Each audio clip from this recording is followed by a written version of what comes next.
Chapter 2 हमारा almost खत्म हो चुका। बारी आती कुछ ऐसे क्वेश्चन सोल्व करने की जो कि बोर्ड एग्जाम्स में आते हैं चैप्टर से, स्कूल टेस्ट में आते हैं। तो किस किस तरीके क्वेश्चन आते हैं, कुछ इस तरीके क्वेश्चन आते हैं। देखो कुछ इस तरीके क्वेश्चन आते हैं देखने के लिए तुम्हारे एग्जाम्स के अंदर, स्कूल टेस्ट में भी। ये तो छोटा बड़ा क्वेश्चन है, लेकिन इससे कुछ बड़े बड़े क्वेश्चन भी आते हैं। बीट स्टोन ब्रिज सब बताने वाला हूँ, बस ध्यान से देखो सोल्व कैसे होंगे इस तरीके क्वेश्चन। तो पहले देखो सीरीज कॉम्बिनेशन में कैपेसिटर, यानी कि एक ही तार पर दो कैपेसिटर हैं, 3 है, 4 है, 5 है, 6 है, 8 है, 9 है, 10 है, 12 है, 14 है, जितने भी कैपेसिटर हैं वो आते हैं सीरीज कॉम्बिनेशन में, यानी कि एक ही तार पर होने चाहिए, दो तारों पर नहीं होने चाहिए। पैरेलल में क्या होता है, पैरेलल में हम 2 तारों पर, 3 तारों पर, 4 तारों पर इस तरीके से लेते हैं। जैसे कि ये मैं दिखाऊं तो पैरेलल कॉम्बिनेशन ऑफ कैपेसिटर ये है, ये 3 तारों पर लगातार ऊपर नीचे कैपेसिटर हैं, तो इनका फॉर्मूला अलग होगा। अब जो सीरीज वाले हैं, एक तार पर लगने वाले कैपेसिटर है, उनका फॉर्मूला अलग होगा। तो इसके क्वेश्चन सोल्व करने के लिए आते हैं, तो ध्यान से देखो इनका फॉर्मूला क्या होगा। 1/c सीरीज में यूज कर रहे हैं तो एस लगा दिया मैंने, 1 = 1/c1, C1 1/c2, C2 ये रहा।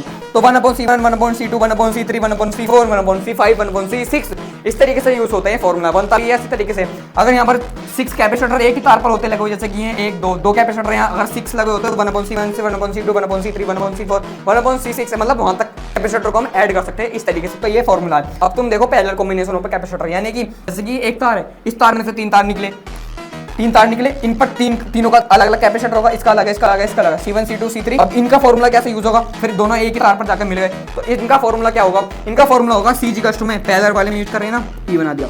तो कैपेसिटर ऑफ पैरेलल कॉम्बिनेशन तो C1 C2 C3 तीनों का ऐड कर दो बस।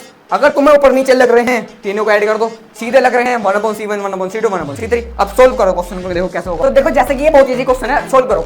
जैसे कि 2 माइक्रोफैरड कौन से कॉम्बिनेशन है, पैरेलल कॉम्बिनेशन में ऊपर नीचे हैं, तो इन दोनों को देखो 2 microfarad are in parallel combination, ये लिखना जरूरी है एग्जाम के अंदर। तो देखो आप क्या करोगे, कौन सा फॉर्मूला होता है, C1 C2 होता है ना। तो देखो इन्हों कैसे ऐड करेंगे, तो C = में 2 + 2 इधर 4 माइक्रोफैरड, ये आ गया हमारा 4 माइक्रोफैरड। अब तुम ये बताओ, ये जो हमारा आ गया 4 माइक्रोफैरड का आ गया, क्या मैं इन दोनों को हटाकर 4 माइक्रोफैरड का एक रख सकता हूं। तो देखो रख लिया, 4 माइक्रोफैरड रख लिया, आया क्या 4 माइक्रोफैरड, 6 माइक्रोफैरड, तीनों कैपेसिटर हो गए। अब बताओ कौन सा कॉम्बिनेशन है, सीरीज कॉम्बिनेशन में कौन सा फॉर्मूला यूज होगा, 1/c2, 1/c1, 1/c3। तो ऐसा होगा।